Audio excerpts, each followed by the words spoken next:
C'est une vague de chaleur exceptionnelle que le Mali et le Burkina Faso ont connue début avril. Des températures supérieures à 45 degrés Celsius qui ont causé des centaines de décès, une hausse d'au moins 1,5 degré Celsius par rapport à l'ère pré-industrielle.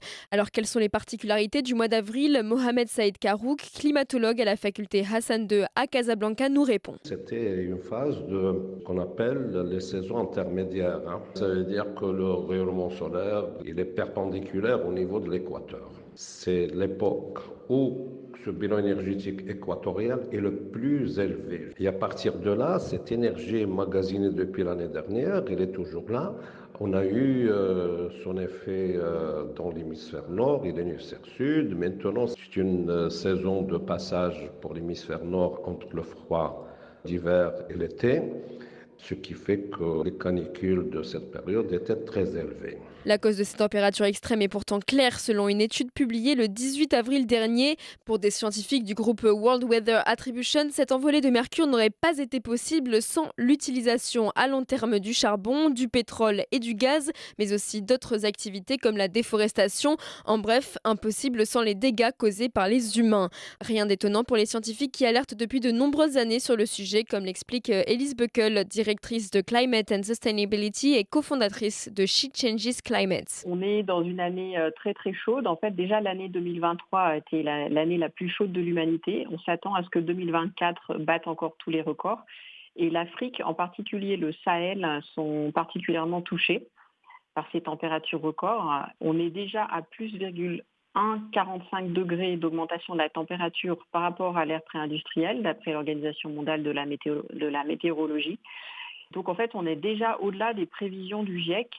Il y a effectivement un emballement climatique qui est dû à beaucoup de facteurs, mais c'est vrai qu'en plus cette année, il y a eu l'effet El Niño, un réchauffement de l'océan qui a entraîné des déplacements de masse d'air chaud sur le Sahel. Toujours selon cette même étude, la probabilité qu'une vague de chaleur de cette intensité survienne est évaluée à une fois tous les 200 ans. Mais si le réchauffement mondial continue d'augmenter, sa fréquence pourrait être multipliée par 10. Un événement climatique amené à se produire plus souvent et plus intensément aussi, d'autant plus qu'il est accentué par cet autre phénomène climatique, El Niño.